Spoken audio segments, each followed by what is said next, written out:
Adegan pertama, terlihat Pragati menggunakan lampu senter ponselnya untuk melihat-lihat dan memperhatikan ruangan yang penuh dengan fotonya.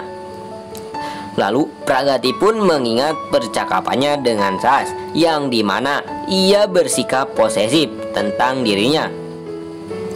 Ia pun menemukan barang miliknya di lemari, dan itu adalah barang yang sama yang Pragati kenakan ketika Pragati bertabrakan dengan mobil Sahas.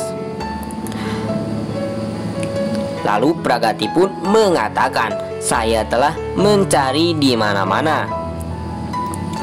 Lalu Pragati pun menyimpannya kembali di lemari. Ia pun mencari-cari di lemari lainnya dan menemukan laptop. Dan di dalam laptop itu pun memiliki video yang dimana Sahas telah mengakui cintanya kepada Pragati atau emosi lainnya untuk Bani. Lalu Sahas pun menggigit pergelangan tangannya di salah satu video itu, yang dimana di hari Pragati menikah dengan Ragbir. Lalu kata-kata teman Pragati bergema di kepala Pragati. Terlihat di dalam video, Sahas menulis "Aku mencintaimu, Bani" dengan darah di cermin dan Sahas pun pingsan.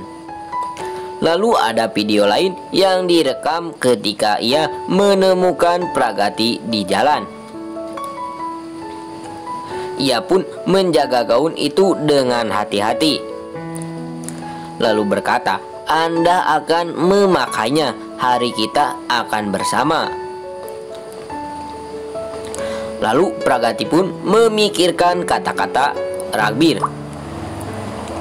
Ia pun benar. Lalu Pragati pun mendengar seseorang membuka pintu dan panik. Lalu Pragati pun menyimpan laptop itu kembali di tempatnya, tetapi Sahas masuk ke dalam ruangan sebelum ia bisa bersembunyi dengan baik.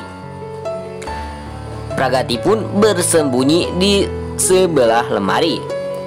Sahas pun menyalakan lilin dan mengucapkan "Selamat pagi Pragati" saat ia masuk ke kamar. Lalu Sahas pun berkata, "Aku sangat mencintaimu Pragati.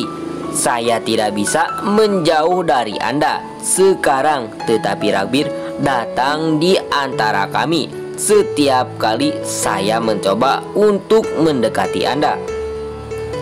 Lalu sekarang Ragbir harus keluar dari jalanku."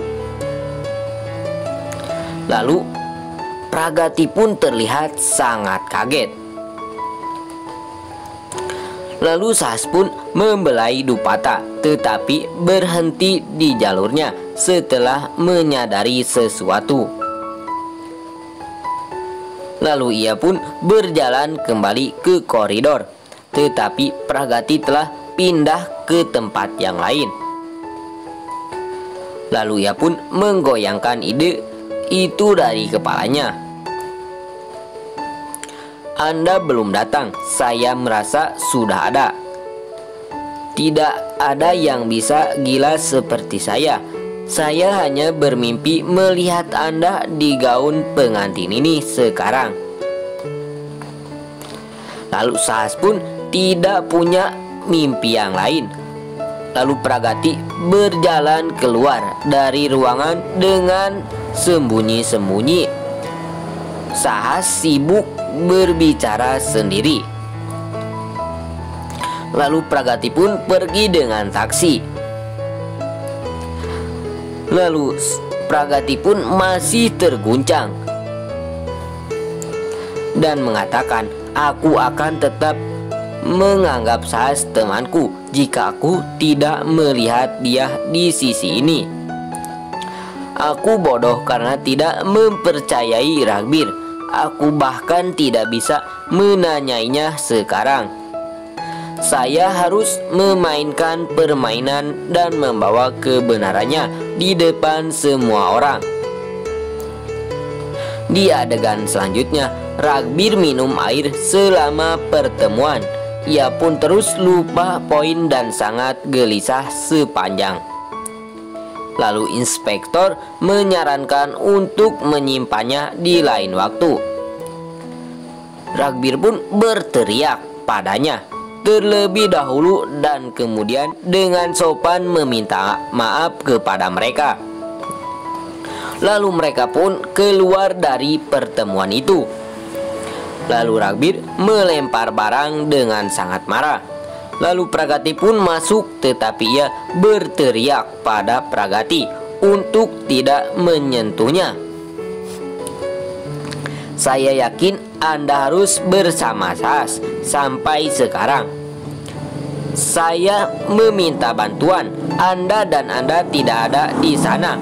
Semua kekhawatiran Anda hanyalah tipuan. Cobalah untuk memenuhi janji-janji Anda kadang-kadang. Saya mengalami banyak penghinaan di sini.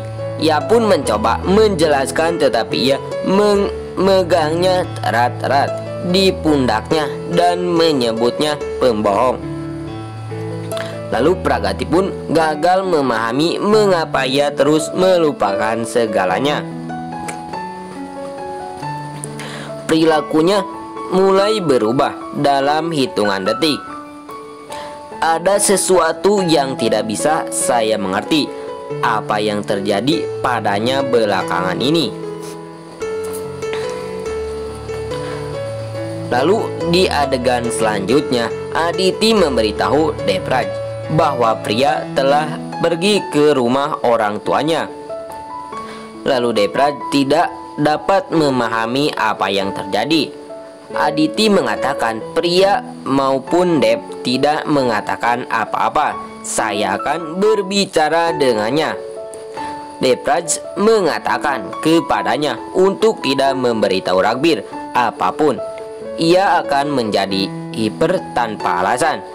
Jangan beritahu siapapun apapun. Lalu ia pun setuju. Selanjutnya dari kamarnya, Pragati memperhatikan Ragbir berkeringat sangat banyak. Ia pun terus meminum air dan terlihat gelisah. Lalu si nenek Kunti pun menyentuh tenggorokan Ragbir dan ia pun duduk dengan kaget. "Apa yang kamu lakukan di sini?" Lalu ia pun mengatakan, "Seorang ibu bisa berada di mana saja untuk anak-anaknya. Apa kamu baik-baik saja?" Lalu ia pun bertanya kepadanya, bagaimana ia tahu ia tidak baik. Lalu si nenek Kunti pun mengatakan, "Seorang ibu tahu segalanya. Saya tahu bahwa Anda sesuatu yang tidak beres dengan Anda sejak beberapa hari terakhir. Saya membawa makanan dan kopi favorit Anda." Ia pun merasa pusing begitu ia menyeruput kopi itu. Lalu Pragati memperhatikannya. Drama ini baik untuk rumah, tetapi mengapa si nenek Kunti datang ke sini dan memberinya makanan dengan tangannya sendiri? Pasti ada alasan di balik semua ini.